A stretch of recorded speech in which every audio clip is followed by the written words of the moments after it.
अतिथी डॉक्टर आशाताई देशपांडे आपल्याला मार्गदर्शन करतील. माननीय व्यासपीठ आणि माझ्या समोर असलेले सर्व माझे विद्यार्थी विद्यार्थिनी, माझ्या मैत्रिणी, सर्व टीचर्स, पालक आलेले आहेत. आमच्या इनरव्हीलच्या पण रिप्रेझेंटेटिव्हज इथे आलेले आहेत, प्रेसिडेंट्स आलेले आहेत. सर्वांना माझा हार्दिक नमस्कार. मित्रांनो आणि मैत्रिणींनो, मी आता जास्त काही बोलणार नाहीये, कारण मला जे बोलायचं होतं ते बहुतेक सर्व प्रणव सर, नंतर आधीच्या पुरकर मॅडम, नंतर आपले गोडसे सर या सर्वांनी बोलून झालेलं आहे. त्यामुळे मी अगदी थोडक्यात माझं मनोगत व्यक्त करते. मला माहिती आहे तुम्हाला सगळ्यांना आता भूक पण लागली, त्याच्यामुळे अगदी थोडक्यात मी बोलणार आहे. मला ना एक थोडं भाषेचं महत्त्व सांगणारा एक श्लोक तुम्हाला सांगायचा आहे. न चोराहर्यम न च राजहर्यम न भ्रातृभाज्यम न च भारकारी व्यये कृते वर्धन एव नित्यम भावाधनम भाषाधनम सर्वधन प्रधानम. म्हणजेच काय, अर्थात मुलांनो, भाषा याची चोर पण चोरी करू शकत नाही, राजे ती आपल्याकडून ओढून घेऊ शकत नाहीत, भावांमध्ये ती वाटली जाऊ शकत नाही, हिला वजन नाही, आणि जर ती सतत वापरली ना तर ती वाढतच जाते. तर अशी ही भाषा, आणि म्हणूनच भाषा धनम हे सर्वात उच्च धन आहे असं आपल्या संस्कृत भाषेत म्हटलेलं आहे. आणि म्हणूनच ज्याची भाषा सुंदर आहे, मग ती कोणतीही असो, मातृभाषा आहे, तुम्ही आता जी शिकता आहात ती फॉरेनची भाषा आहे, ज्याची भाषा सुंदर आहे त्याला किंवा तिला आपल्या भाषेमध्ये भाषा प्रभू असं म्हटलं जातं. आता भारतामध्ये राज्यघटनेने मान्य केलेल्या अशा 22 प्रमुख भाषा आहेत, 270 मातृभाषा आहेत, पण 1000च्या वरती अशा मिश्र भाषा आहेत की ज्याला आपण डायलेक्ट म्हणतो, आणि त्याच्यातून सर्वजण आपण संवाद साधत असतो. आपण म्हणतो की 1 मैलावर काय 1 किलोमीटर भाषा बदलते. म्हणजे आपला भारत देश एवढा मोठा आहे तर किती भाषा असतील याचा तुम्ही जरा विचार करा. आता एथनॉलॉग हा जो जागतिक भाषांचा कॅटलॉग आहे, त्यानुसार जगामध्ये 7117 जीवित भाषा आहेत. म्हणजे आपल्याला किती भाषा शिकू शकतो आपण, हा एवढा मोठा स्कोप आपल्यासाठी आहे. काही भाषा ह्या अतिशय मजबूत आहेत तर काही भाषा धोक्यात आलेल्या असतात. आता जगातील सर्वाधिक लोकांतर्फे बोलली जाणारी भाषा म्हणजे इंग्रजी आहे, कारण नेटिव्ह पण बोलतात, पण जागतिक व्यापार आहे, दळणवळण आहे, टुरिझम आहे, या सर्वांमध्ये इंग्रजी भाषा जास्त करून बोलली जाते. दुसरी जी भाषा आहे जगात नंबर 2 जी बोलली जाते ती मंडारिन किंवा चायनीज आहे. आपल्याला माहिती आहे चायनीज लोकांची लोकसंख्या चीनांची आत्ता जगात सर्वप्रथम आहे. आता तिसरी भाषा जी जागतिक स्तरावर सर्वात जास्त बोलली जाते ती कुठली आहे माहिती आहे का? आपली हिंदी भाषा आहे. तर आपण आपल्यासाठी जरा टाळ्या वाजवूया की आपली भाषा ही जगात 3ऱ्या नंबरवर जास्त प्रमाणात बोलली जाते. त्याच्यानंतरची 4थी स्पॅनिश आहे, 5वी फ्रेंच आहे जी तुम्ही शिकता आहात, त्याच्यानंतर पोर्तुगीज आहेत, अरेबिक आहे, रशियन आहे, जर्मन आहे, इजिप्शियन अरेबिक आहेत, अशा सर्व भाषा येतात. आता ह्या अनेक भाषांमधून आपण तर आता ह्या कोर्सतर्फे फ्रेंच आणि जर्मन शिकता आहात. तर कुठचीही भाषा येणं याचे काय फायदे असतात ते मेधा पुरकर मॅडमनी अतिशय सुंदर भाषेत आपल्याला सांगितले आहेत. मी जेव्हा मतिमंद मुलांबरोबर सुद्धा जेव्हा काम करते तर तेव्हा सुद्धा आम्ही त्यांना भाषेची कौशल्य शिकवत असतो.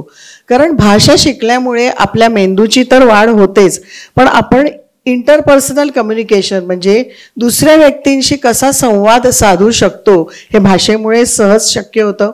परदेशी भाषा आपण शिकतो तेव्हा आपल्याला फक्त आपण भाषा नाही शिकत, तर त्यांची सगळी संस्कृती, त्यांचा पेहराव, त्यांचं खाद्यजीवन हे सर्व आपल्याला शिकायचा आपल्याला एक खूप मोठा अनुभव मिळतो. आणि म्हणून ही परदेशी भाषा शिकणं हे आपल्यासाठी अतिशय आवश्यक आहे असं मी म्हणेन.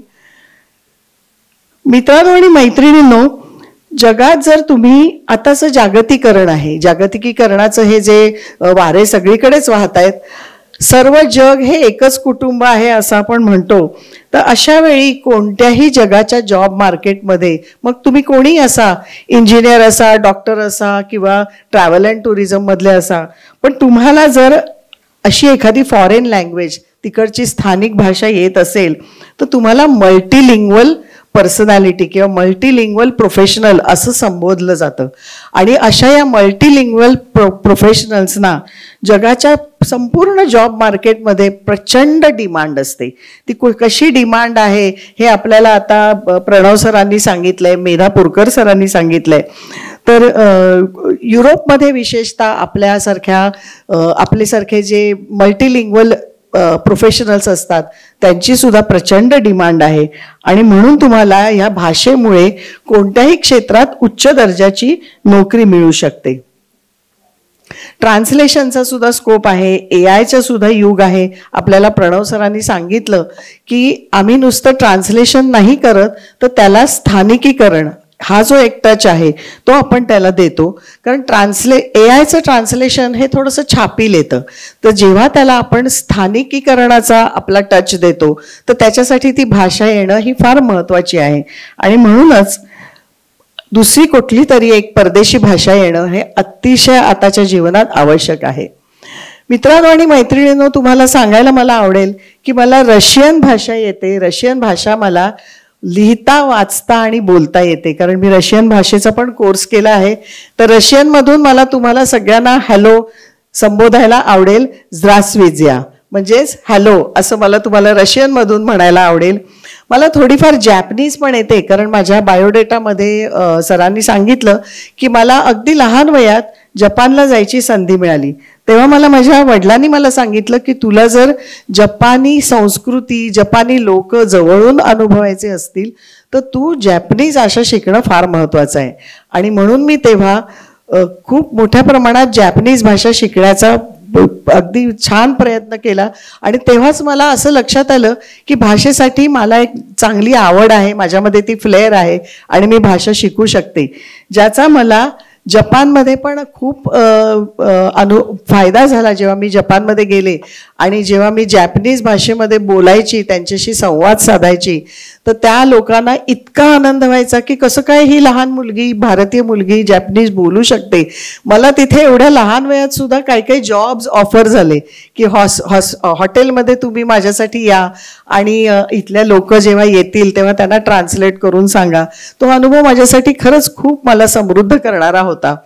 रशियामध्ये मी जेव्हा गेले तेव्हा तर मी अक्षरशः म्हणजे अशी माझी विद्यार्थिनी झाली होती. रशियामध्ये मी जरा मोठ्या वयात गेले आणि तिथे मी किती वाचू आणि किती बोलू असं मला लहान मुलासारखं झालं होतं. म्हणून आमच्या ग्रुपमधले इतर लोक जेव्हा त्याचा उच्चार पेक्टोपा असे करायचे तेव्हा मी ते रशियनमधनं वाचायची की हे रेस्टॉरंट आहे म्हणून.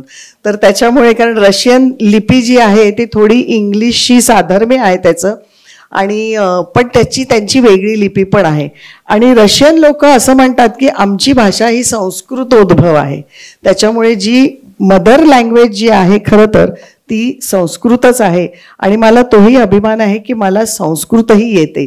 तर त्याच्यामुळे असे जेव्हा विविध भाषा आपल्याला येतात तेव्हा खरोखरीच आपलं व्यक्तिमत्व हे समृद्ध होत जातं. आपल्याला दुसऱ्या संस्कृतींचा अतिशय जवळून अभ्यास करता येतो.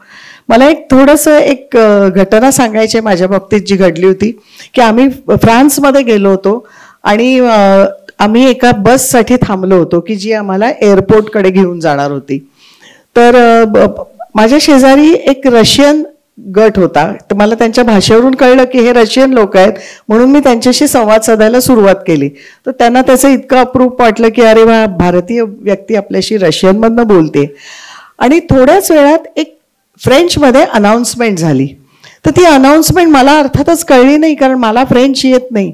पण ह्या ज्या सगळे रशियन लोक होते त्यांना फ्रेंच येत होतं आणि ते एकदम ओ आ असे आश्चर्याचे उद्गार, कोणी असे उद्गार काढायला लागले.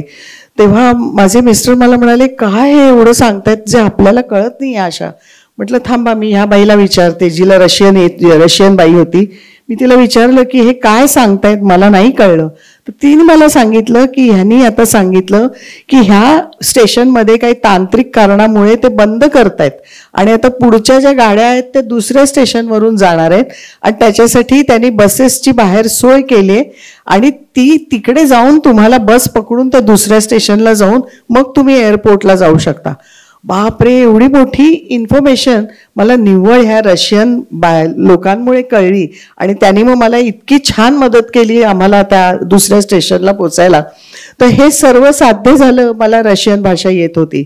तर म्हणून मला तुम्हाला एकच सांगायचं आहे की मित्रांनो आणि मैत्रिणींनो, की जेव्हा मला शैलेश लेले म्हणाले की आम्ही ह्या भाषांना इतकं प्रोत्साहन देतोय, गाव पातळीवरची मुलं ह्या भाषा शिकतायत, तेव्हा मला खरं खूप आनंद झाला. कारण आता प्रत्येकाला एकतरी फॉरेन लँग्वेज येणं हे आवश्यक आहे, कारण जग हे एक गाव बनलेलं आहे. त्यामुळे आपल्याला माहित नाही, आपण जगात कुठेही जाऊ शकतो, आपला जॉब आपल्याला कुठेही घेऊन जाऊ शकतो. तर आपल्याला एक तरी फॉरेन लँग्वेज येत असली तर त्याचा खूप मोठा फायदा होतो, जो मी स्वतः अनुभवते आणि तुम्ही पण तो आता अनुभवाल. आणि हाच अनुभव तुम्ही तुमच्या मित्रमैत्रिणींना पण सांगा आणि त्यांना पण उद्युक्त करा की तुम्ही पण ह्या भाषा शिका आणि तुमचं जीवन समृद्ध करा. मित्रांनो आणि मैत्रिणींनो, एवढंच बोलून मी माझे 2 शब्द संपवते. तुम्हाला सर्वांना तुमच्या पुढील फॉरेन लँग्वेजच्या आयुष्यासाठी मी शुभेच्छा देते. Thank you so much. द्रास्त्विजा अगेन, म्हणजेच थँक्यू आणि हॅलो. Okay, good bye.